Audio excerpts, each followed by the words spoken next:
Kok sudah panen lagi aja? Pagi ini kita mau panen golden hope 5 pot ya teman-teman. Pertanyaannya, kenapa masih kecil kok sudah dipotongin, apa nggak sayang?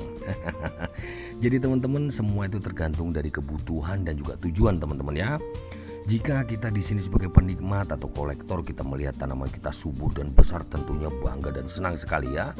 Sama juga petani sebetulnya, dia juga cinta terhadap tanaman, juga senang kalau lihat tanaman subur. Tapi ada tambahannya bonusnya adalah kepingin tanaman jadi cepat banyak.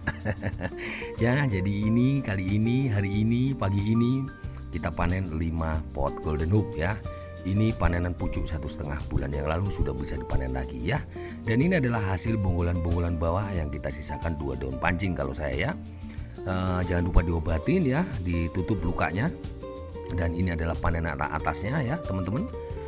Panenan atas seperti biasa kita spray alkohol dan juga kita kasih antiseptik ya. Setelah itu baru kita tutup dengan lem LTQ kalau saya. Kalau beda merek silahkan, nggak apa-apa ya teman-teman. Dan setelah sudah kita kasih antiseptik, ini tandanya kalau sudah masuk ke serat atau ke batang ya, warnanya hitam ya. Setelah itu kita tutup ya teman-teman dengan lem keras ya. Seperti ini kita tutup supaya antisipasi permukaan keras dan tidak ada lagi air atau kandungan apapun yang bisa masuk ke dalam batang lagi ya. Dan setelah itu bawahnya kita langsung taruh di GH yang kena sinar 75% ya. Nggak apa-apa ya, 50% juga nggak apa-apa ya. Dan sembari itu kita siapkan medianya. Saya pakai tetap media fermentasi dan kita siapkan sphagnum moss ya.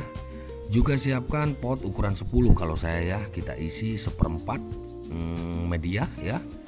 Setelah itu kita kasih sphagnum moss untuk pertama kali kita naruh akar ya, karena akarnya masih labil, akarnya masih muda dan sedikit ya.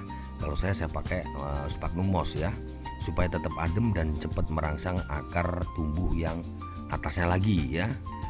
Seperti ini ya teman-teman. Kalau sudah seperti ini, seperti biasa sesi penyiraman teman-teman, kita siram ya, kita siram. Setelah itu baru kita taruh di open ya, silahkan, enggak juga nggak apa-apa ya. Kalau sudah seperti ini ya, nggak usah terlalu padat-padat tentunya ya, biar tetap ada oksigen masuk. Setelah kita siram, kita masukkan open boleh, nggak apa-apa. Kalau open biasanya 15 hari 18 hari sudah keluar karena membawa akar ya teman-teman. Jika tidak, kita taruh di tempat yang teduh ya, dan tentunya tidak lembab dan banyak angin sirkulasi udaranya ya. Ini adalah hasil pagi ini dan tetap semangat. Salam Agluna Maria, salam satu hobi, salam lestari, tetap semangat.